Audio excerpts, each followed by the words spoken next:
मौसम में हम आपके लिए लेकर आए हैं बेहद ही खास शो प्रधानमंत्री। इस विशेष बुलेटिन में हम आपको हर रोज दिखाते हैं सियासत की सबसे बड़ी खबर, नेताओं के बयानों का तड़का, वैसी चुनावी और सियासी खबरें जो सोशल मीडिया पर वायरल हैं। इसके साथ ही हम तेज रफ्तार में चुनावी 24 भी आपको दिखाते हैं ताकि फटाफट अंदाज में आप पॉलिटिकल खबरों को भी जान पाएं। तो चलिए शुरू करते हैं प्रधानमंत्री।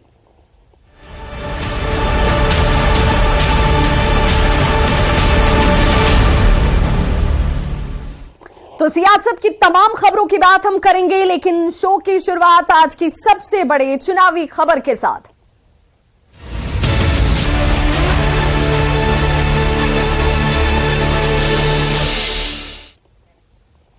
तो प्रधानमंत्री में आज की सबसे बड़ी खबर है नीतीश कुमार से जुड़ी हुई। बिहार के सीएम नीतीश कुमार के यूपी के फूलपुर सीट से लोकसभा चुनाव लड़ने की चर्चाएं लगातार जारी हैं। अब इस पर जेडीयू के दूसरे नेताओं से लेकर बीजेपी के नेता वार और पलटवार कर रहे हैं।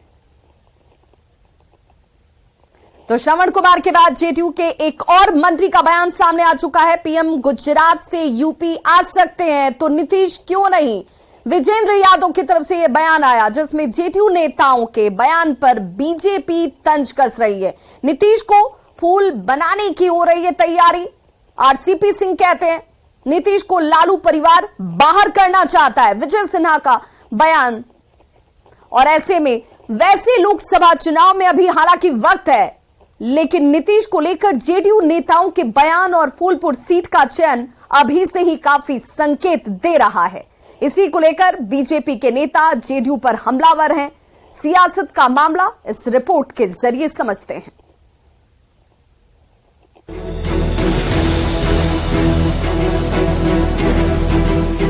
नीतीश कुमार के यूपी की फूलपुर सीट से चुनाव लड़ने पर बिहार की सियासत तेज है। मंत्री श्रवण कुमार के बाद बिहार सरकार के ऊर्जा मंत्री विजेंद्र यादव ने भी बयान दिया है।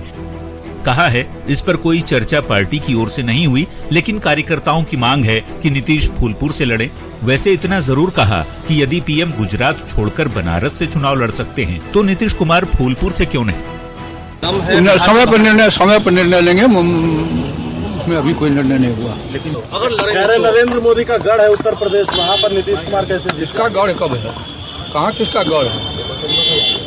गढ़ तो गुजरात में था तो बनारस का ही चले आए लड़ने के। नीतीश कुमार के फूलपुर से चुनाव लड़ने की चर्चाओं पर बीजेपी के नेता तंज कस रहे हैं। बिहार के नेता प्रतिपक्ष कहते हैं नीतीश को कभी फूलपुर भेजा जा रहा है तो कभी उन्हें विपक्षी गठबंधन का संयोजक बनाया जा रहा है। इससे आरजेडी खुश है, जबकि कभी नीतीश के करीबी रहे और अब बीजेपी का दामन थामने वाले आरसीपी सिंह तंज कसते हैं और कह रहे हैं कि नीतीश को फूल बनाने के लिए ही फूलपुर भेजने की तैयारी है। मुख्यमंत्री नीतीश कुमार जी और उनके दल के लोग और सबसे ज्यादा जो प्रयास में लगे हैं श्रीमान लालू प्रसाद और उनका परिवार फूलपुर भेजना चाह रहे हैं। तो आखिर जब जाएंगे फूलपुर क्या एजेंडा लेके जाएंगे? बिहार का कौन सा मॉडल वहाँ प्रस्तुत करेंगे जी? उत्तर प्रदेश में चुनाव लड़े थे नहीं? अरे अभी न हुआ था वहाँ विधानसभा का चुनाव, जहाँ जहाँ चुनाव लड़े जितना भी ईवीएम गलत से बटन दब गया वही वोट आया। तो वहाँ जाएंगे ना तो फूलपुर बोल रहे हैं ना, तो अंग्रेजी में को फूल शब्द होता है, समझे ना। बीजेपी के नेता सवाल उठा रहे हैं कि नीतीश फूलपुर जाकर क्या कहेंगे, विकास के कौन से मॉडल का जिक्र नीतीश वहां करेंगे। वैसे नीतीश कुमार के फूलपुर सीट से चुनाव लड़ने की चर्चा तब हुई जब मंत्री श्रवण कुमार ने कार्यकर्ताओं के मन की बात कही। मंत्री ने कहा कार्यकर्ता चाहते हैं नीतीश चुनाव लड़ें। उत्तर प्रदेश के फूलपुर और प्रतापगढ़ के जेडीयू कार्यकर्ताओं की मांग है, ऐसा कहा। वैसे लोकसभा चुनाव आने में वक्त है, पर नीतीश कुमार विपक्षी गठबंधन के नेता के तौर पर यदि फूलपुर से चुनाव लड़ेंगे तो इसका सीधा संदेश जेडीयू कैडर बीजेपी को देगा कि नीतीश विपक्ष के प्रधानमंत्री फेस हैं। न्यूज 18 के लिए दिल्ली से अमितेश सिंह और पटना से शैलेंद्र कुमार के साथ ब्यूरो रिपोर्ट। बिहार में जातिगत गणना जारी रखने के पटना हाईकोर्ट के फैसले को सुप्रीम कोर्ट में चुनौती दी गई है। मंगलवार को ही पटना हाईकोर्ट ने कास्ट सर्वे कराने की अनुमति दी थी। वैसे बिहार सरकार की ओर से भी सुप्रीम कोर्ट में कैविएट अर्जी दाखिल की गई है। सरकार जातिगत गणना को लोगों के हित में बता रही है तो विरोधी इसे गैर जरूरी बता रहे हैं।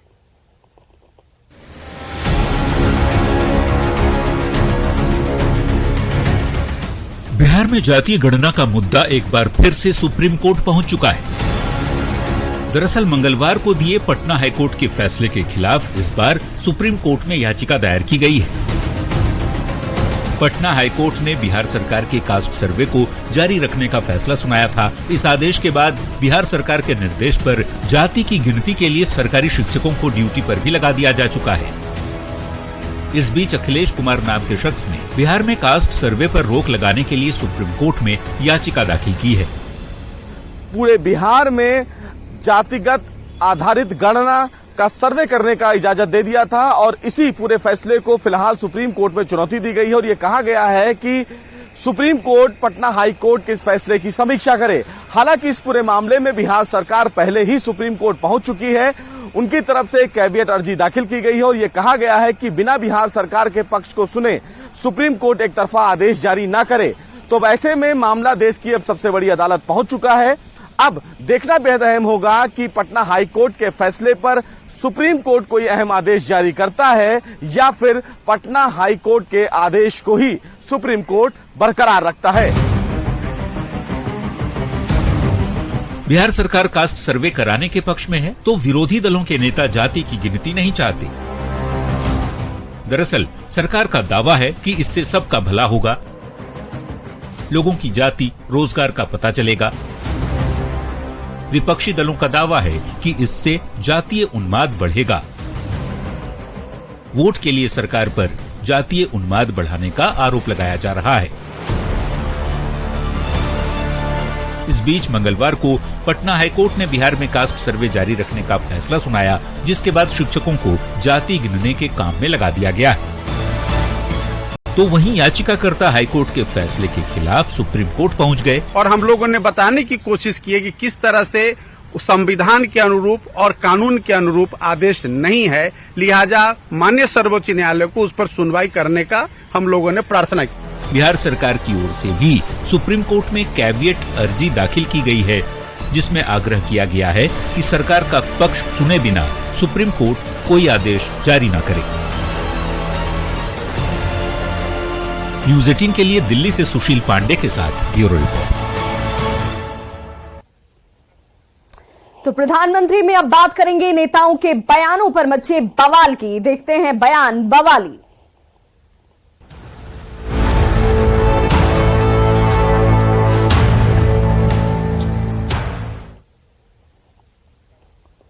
बीजेपी नेता और नेता प्रतिपक्ष विजय सिन्हा ने नीतीश कुमार और लालू प्रसाद पर जमकर भड़ास निकाली है। दोनों नेताओं को महाठग करार देते हुए सीएम नीतीश कुमार पर तंज कसा है। कहा है कि पीएम बनने का सपना देखें जरूर, पर नकल करने से अकल नहीं आती। एक दूसरे को ठगने में लगे हैं, दो महाठग एक दूसरे को ठगने में लगे हैं। एक प्रधानमंत्री का सपना साकार करने के लिए INDIA के चेहरे के तले, बैनर के तले अपने को उभारने में लगे हैं। दूसरा, इनको हटाकर अपने पुत्र को राजगद्दी पर बैठाने में लगे हैं, सामाजिक ताना बाना तोड़ने का। और ये अपने गुलामी के मानसिकता और विरासत को कहां मिटा पाएंगे। जो व्यक्ति बिहार के विक्रमशिला नालंदा विश्वविद्यालय को आग लगाकर जला दिया, वो माननीय नीतीश कुमार जी अपने गांव और घर, जहां से अपनी जीवन की राजनीतिक पहल शुरू किए, उस बख्तियार खिलजी के नाम से बख्तियारपुर का नाम तक नहीं हटा पाए, उसको पोषित करके रखे हैं। नकल करने से अकल नहीं आता है और अकल नहीं आएगा तो शकल बिगड़ना तय है। इनका नामो निशान इस इतिहास के पन्ने से मिटाने के लिए इन्हीं के दल के लोग और गठबंधन के लोग लगे हैं। बीजेपी विधायक कुशवाहा शशि भूषण मेहता ने कहा कि कांग्रेस विधायक इरफान अंसारी ने माफी नहीं मांगी तो वो उनका जीभ खींच लेंगे और पटक पटक कर मारेंगे। इरफान अंसारी ने सदन में बीजेपी विधायक दल के नेता बाबूलाल मरांडी पर आपत्तिजनक बयान दिया था। उनके बयान पर भड़के बीजेपी विधायक ने भी अपना आपा खो दिया।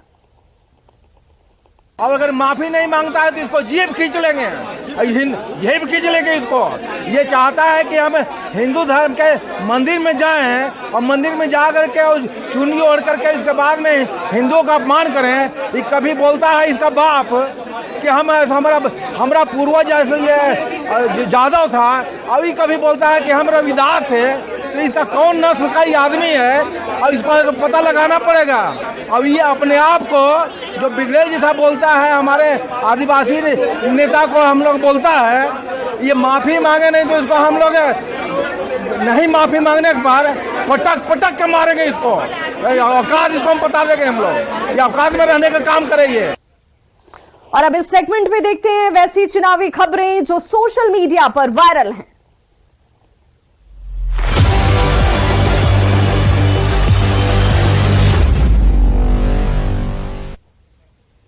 तो प्रधानमंत्री नरेंद्र मोदी हाल ही में पुणे के दौरे पर थे, जहां उनके साथ एनसीपी प्रमुख शरद पवार ने मंच साझा किया था। इस दौरान मोदी और पवार बड़े ही गर्मजोशी से मिलते हुए नजर आए थे। ये वीडियो सोशल मीडिया पर वायरल है। पहुंच चुके हैं जहां पर अवेयरनेस के कार्यक्रम भी अवार्ड से नवाजा जाएगा चला रहे हैं ताकि लोगों को उपस्थित और एक्सेसिबल और सभी मरीज को चिकित्सा ट्रीटमेंट उपलब्ध हो जाए। चुनावी वायरल में अगली तस्वीर महाराष्ट्र के डिप्टी सीएम अजीत पवार की, जो एक कार्यक्रम में मुख्यमंत्री की कुर्सी पर जाकर बैठे। दरअसल उस कार्यक्रम में सीएम एकनाथ शिंदे नहीं पहुंचे थे। बाद में उन्हें इशारा किया गया, जिसके बाद वे मंच पर लगी दूसरी कुर्सी पर बैठे।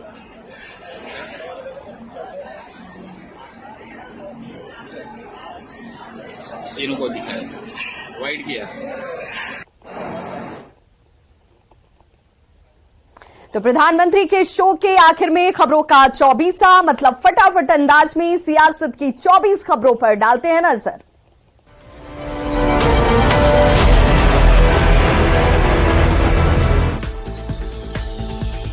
वाराणसी में ज्ञानवापी पर जारी रहेगा एएसआई का सर्वे। मुस्लिम पक्ष की याचिका इलाहाबाद कोर्ट में खारिज।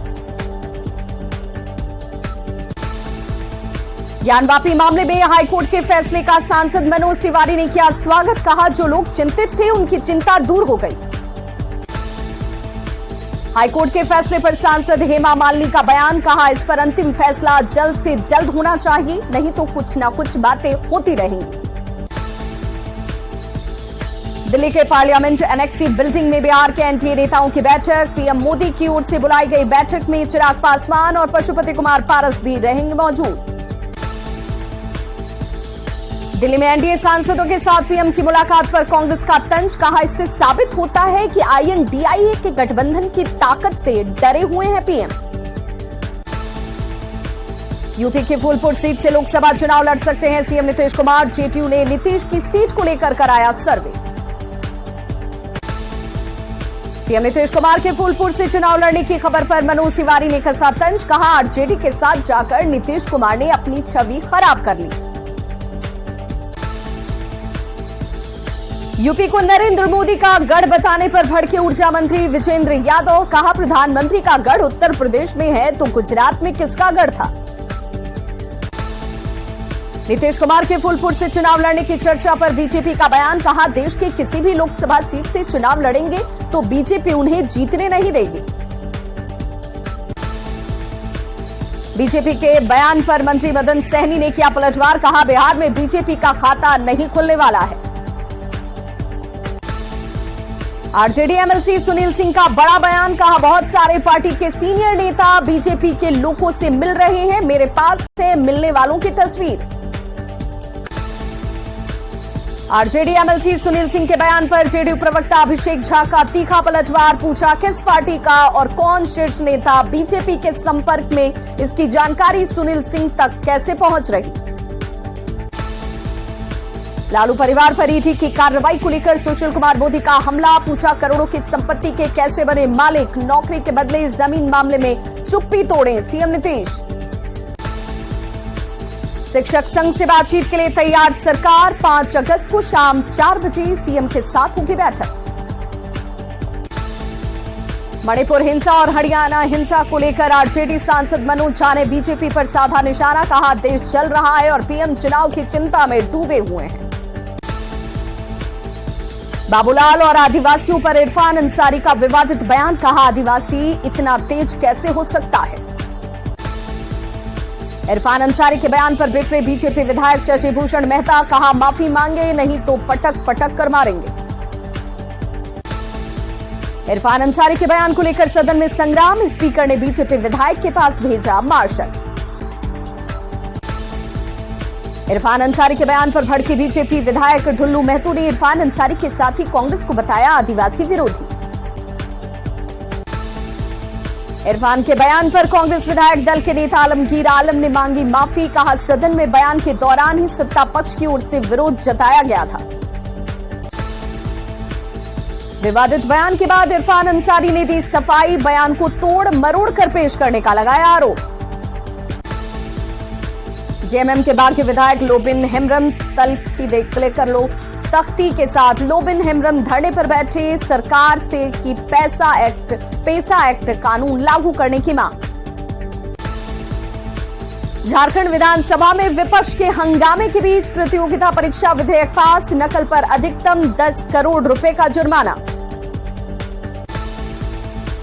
नो हिंसा पर उद्धव ठाकरे के बीजेपी पर सीधा निशाना। पूछा, जिस तरह मणिपुर और हरियाणा चल रहे हैं, क्या यही राम राज्य है।